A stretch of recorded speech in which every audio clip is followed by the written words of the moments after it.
हरिद्वार में लाखों के कांवड़ियों के पहुंचने से पुलिस का ट्रैफिक प्लान भी पूरी तरह से फेल हो गया और कई जगहों पर जाम लग गया। प्रशासन के मुताबिक करीब 3 करोड़ से ज्यादा कांवड़िए जल लेकर जा चुके हैं और आज दिन भर आपको बताएं कि हर की पैड़ी तक कई जगहों पर जाम के हालात बने रहे। हरिद्वार में उमड़े शिव भक्तों के सामने प्रशासन की व्यवस्थाएं नाकाफी दिखी हैं। सरकार की तरफ से 4 करोड़ कांवड़ियों के आने का अनुमान लगाया गया था और आज भी बड़ी संख्या में कांवड़ियों के पहुंचने से कई जगहों पर भारी जाम का सामना भी करना पड़ा।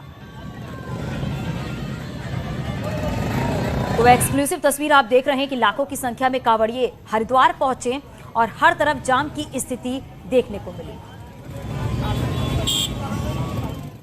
हरिद्वार में पतंजलि योगपीठ के पास ही कांवड़ी की एक बाइक में आग लग गई और वहीं मौके पर पहुंचकर पुलिसकर्मी ने आग पर काबू पाया, लेकिन बाइक जलकर राख हो गई और अब तक कांवड़ मेले में कई कांवड़ियों की बाइक पर आग लग चुकी है।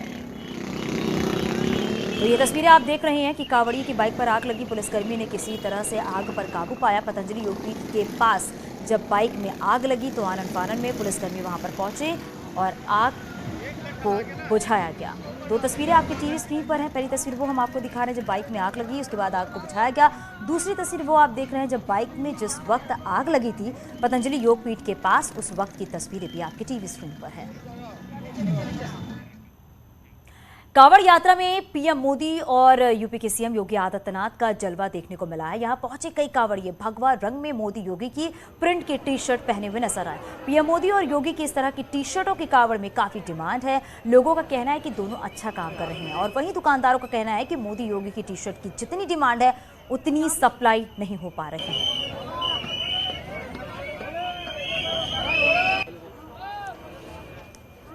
बिल्कुल जी, पूरा जलवा बरकरार है और जब से योगी मोदी जी के राज चल रहा है कोई दिक्कत परेशानी नहीं हो रही है और हमारी सफल यात्रा रही है अभी तक और आगे भी सफल ही रहेगी घर तक। योगी का बुलडोजर चल रहा जी।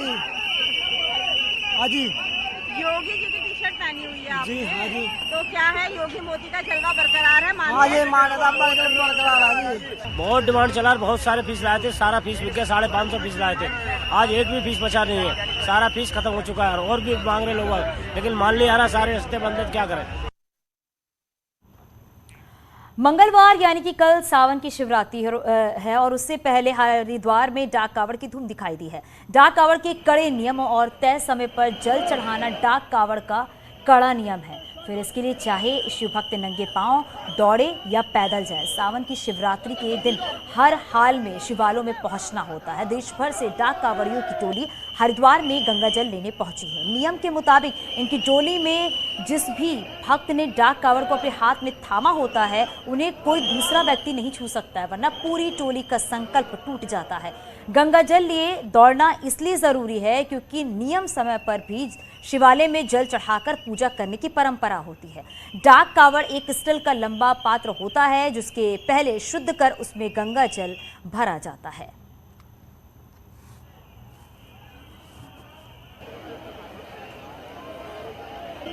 कावड़ का महत्व ये होता है कि इसमें या तो समय की पाबंदी होती है, समय के अगर अंदर आप ले जाते हो तो अपने गांव में जाके आपको ये वहाँ पे चढ़ाना ही चढ़ाना है उस समय में।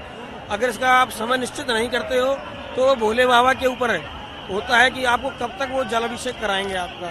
हमारा समय सीमा का टाइम तो भोले की मर्जी है। सीटी तो अगर कोई दूसरा हमारे जल से या हमसे टच ना हो जाए इसलिए सीटी का उपयोग करते हैं।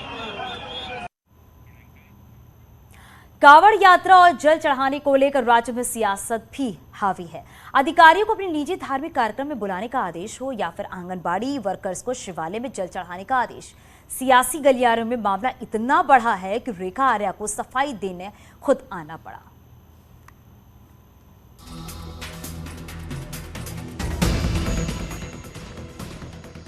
कैबिनेट मंत्री रेखा आर्या अपने अटपटे बयानों और आदेशों के लिए इन दिनों सुर्खियों में हैं। एक आदेश में उन्होंने आंगनबाड़ी वर्कर्स को 26 जुलाई को शिवालयों में जल चढ़ाने और उसकी फोटो भेजने के निर्देश दिए। तो खाद्य विभाग से जारी हुए दूसरे आदेश में यूपी के बरेली में मंत्री के निजी धार्मिक आयोजन में अधिकारियों को शामिल होने के लिए कहा गया था। न्यूज 18 ने जब सबसे पहले इस आदेश को सार्वजनिक किया तो सियासत गर्मा गई। मंत्री रेखा आर्य सफाई देने तो आई, लेकिन इस बात पर कुछ बोल नहीं पाई कि आखिर मंत्री के निजी धार्मिक कार्य के लिए किस हैसियत से सरकारी आदेश जारी किया गया। मंत्री ने इस पर गोलमोल जवाब दिया। देखिए, मुझे लगता है कि संबंधित व्यक्ति से आप लोग स्वयं पूछेंगे तो ज़्यादा बेहतर है। मैं अपना पक्ष ये रख सकती हूँ कि मेरी ओर से किसी प्रकार का कोई डायरेक्शन ऐसा नहीं था और ना किसी अन्य विभाग को है, ना किसी अन्य विभाग को है। मेरी ओर से सबसे आग्रह है, सबसे निवेदन है, चाहे बरेली में 108 शिवलिंगों की प्राण प्रतिष्ठा का कार्यक्रम हो अथवा कांवड़ यात्रा का हमारा कार्यक्रम हो, जो कि बेटी बचाओ बेटी पढ़ाओ को लेकर है। एक हफ्ते में मंत्री के दो विवादित आदेशों से कांग्रेस को जैसे बैठे बिठाए मुद्दा मिल गया। मुद्दों की तलाश में भटक रही कांग्रेस एक बार फिर हमलावर नजर आई। कांग्रेस प्रदेश अध्यक्ष करण माहरा ने कहा कि मंत्री को ऐसे आदेश निकालने से पहले 10 बार सोचना चाहिए। उन्होंने आज स्वेच्छा की बात की है। अगर स्वेच्छा होती तो उनके आदेश में फोटो भेजना कंपलसरी करना नहीं होता। तो मंत्री जी को सोच समझ के बोलना चाहिए। अपनी ही बातों से यू टर्न लेना तो ठीक है, लेकिन उस यू टर्न को लेते लेते दूसरों को भ्रष्ट कह देना, दूसरों की भावनाओं को गलत बता देना गलत है। और भगवान शिव का नाम लेके इस तरीके का जो कृत्य करता है उसका हाल रावण जैसा होता है। दरअसल मंत्री रेखा आर्य के अटपटे आदेश और बयानों से बीजेपी संगठन और सरकार दोनों ही असहज महसूस कर रहे थे। लिहाजा बढ़ते दबाव के मद्देनजर मंत्री ने सफाई देने के लिए प्रेस कॉन्फ्रेंस तो बुलाई, लेकिन सफाई का ये कार्यक्रम भी महज खाना पूर्ति बनकर रह गया। न्यूज़ 18 के लिए देहरादून से सुनील नवप्रभात की रिपोर्ट।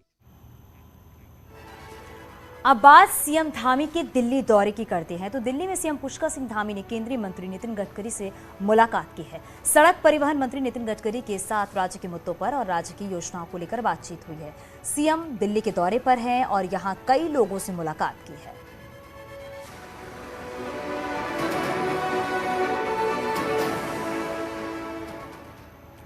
उत्तराखंड में आबकारी विभाग के अफसर चैन से सो रहे हैं और करोड़ों रुपए की वसूली की किसी को कोई चिंता नहीं है।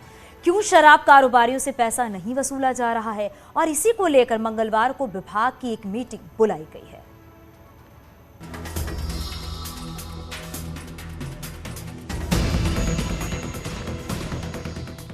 दिल्ली के दुकानदारों ने एक बोतल शराब के साथ दूसरी शराब की बोतल फ्री दी तो दिल्ली की पूरी शराब पॉलिसी पर भी सवाल खड़े हो गए। उत्तराखंड में आबकारी विभाग ने फ्री शराब तो नहीं बेची, लेकिन जो शराब बेची उसका पैसा विभाग नहीं वसूल कर पा रहा है। ये मुद्दा अब गंभीर हो गया है। यही वजह है कि वित्त मंत्री प्रेमचंद अग्रवाल ने विधानसभा में मीटिंग बुलाई है और पूरे विभाग के अफसरों को डिटेल डॉक्यूमेंट्स के साथ आने को कहा है। पूर्व आबकारी मंत्री यशपाल आर्य का कहना है कि अफसर कहने पर भी काम नहीं करते। यही वजह है कि वसूली के लिए वो कहते रहे लेकिन कुछ नहीं हुआ। एक मंत्री के रूप में मैं काम कर रहा था, आबकारी विभाग था, तो मैंने उस वक्त भी कहा था कि वसूली आखिरकार क्यों नहीं हो रही है। और उसमें हमने कहा तत्काल इसको 1 माह के अंदर इसकी वसूली की जाए, लेकिन उस वक्त उसमें कोई कार्रवाई नहीं हुई और आज भी संभवतः वही वसूली होना शेष होगा, जिससे कि राजस्व की हानि हो रही है। उत्तराखंड में आबकारी विभाग न ओवर रेटिंग पर एक्शन ले पाता है और न पैसा ही वसूल कर पाता है।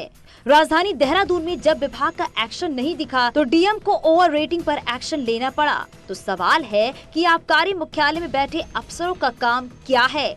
एक्साइज सेक्रेटरी और कमिश्नर का कहना है कि 100 करोड़ से ज्यादा की पेंडिंग वसूली जल्द की जाएगी।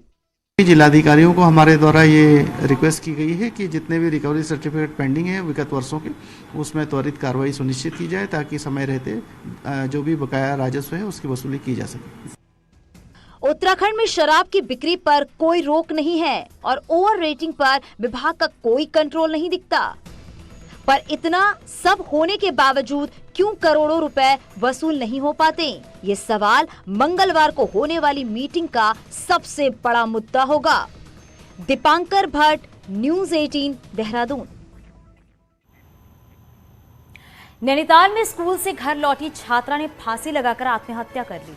सेंट मैरी स्कूल की क्लास 9 की छात्रा इस बात से परेशान थी कि उसके टेस्ट में कम नंबर आए थे। बच्ची के माता पिता दोनों ही शिक्षक हैं। घर में बेटी को फांसी पर देखकर स्थानीय लोगों और परिजनों ने अस्पताल में भर्ती किया, लेकिन इस बच्ची की मौत इससे पहले ही हो गई।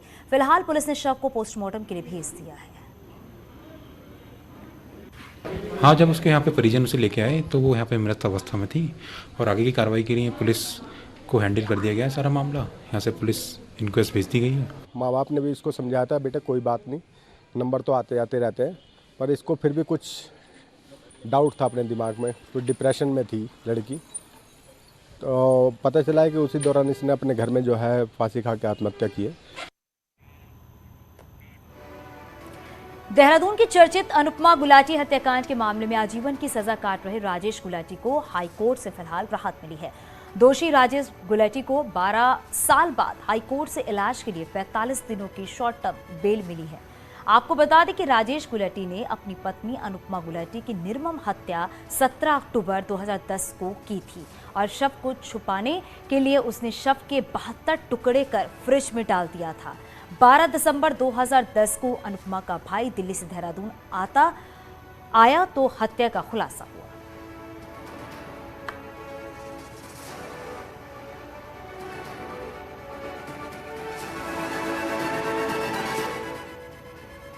चमोली के हेलंग में महिलाओं से घास छीनने का मामला लगातार तूल पकड़ता जा रहा है और अब कांग्रेस के राष्ट्रीय महासचिव प्रियंका गांधी ने इस मामले पर बयान दिया है। सोशल मीडिया पर प्रियंका गांधी ने लिखा है कि पहाड़ की घास पर लोगों को हक ना मिलना सरासर जाती है। स्थानीय लोगों ने पहाड़ों की रक्षा की, उनको संवारा, लेकिन सरकार उन्हीं को पहाड़ की घास काटने से रोक रही है। प्रियंका गांधी ने कहा है कि पहाड़ पर रहने वालों को प्राकृतिक संपदा से वंचित कर रही है।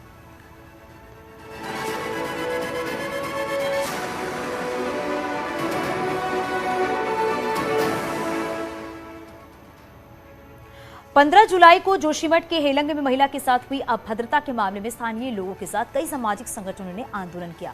बद्रीनाथ राष्ट्रीय राजमार्ग पर स्थित THDC के गेट पर धरना दिया। वहीं जल जंगल जमीन की लड़ाई के साथ महिला के सम्मान में लोग इकट्ठा हो गए। इसके साथ ही आंदोलनकारी चमोली के प्रशासनिक अधिकारियों के रवैये से नाराज होकर सरकार से सख्त कार्रवाई करने की मांग कर रहे हैं। इस पूरे मामले में उत्तराखंड के सीएम पुष्कर सिंह धामी जांच के आदेश दे चुके हैं।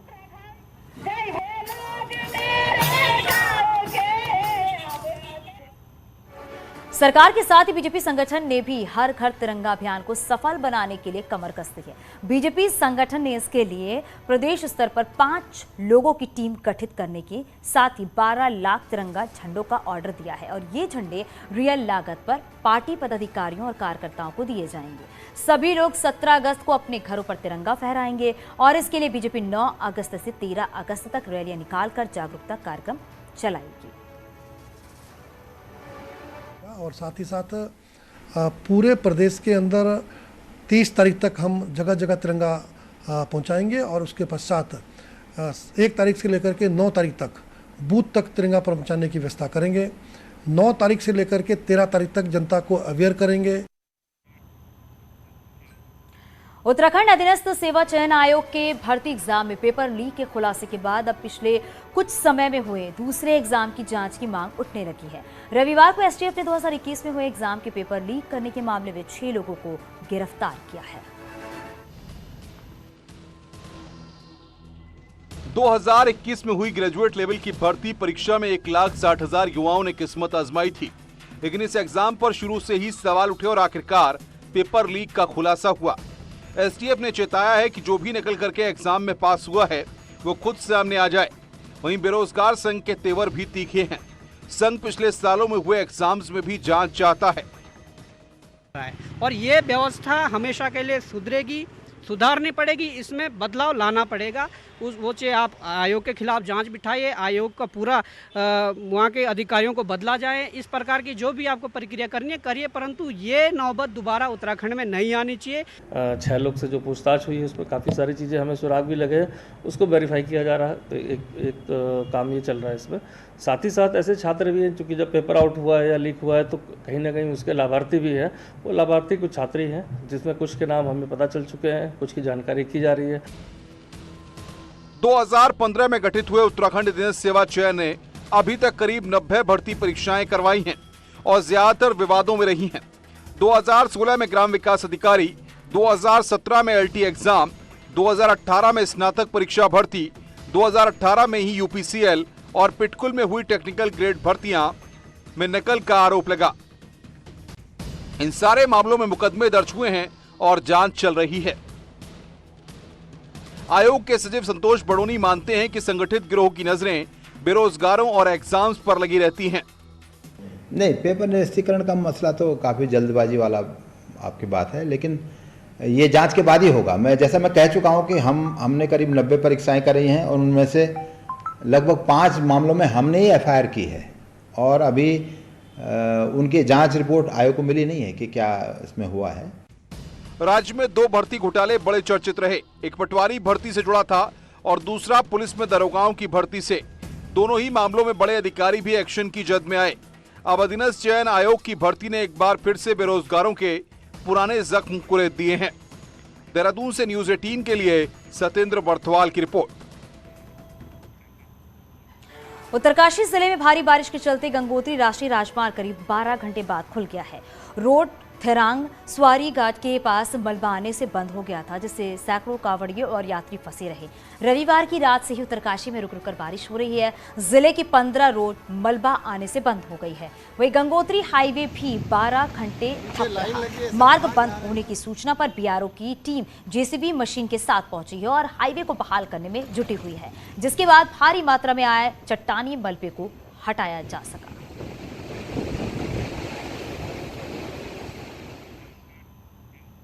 नैनीताल जिला मुख्यालय से 24 गांव को भी कभी भी संपर्क कट सकता है।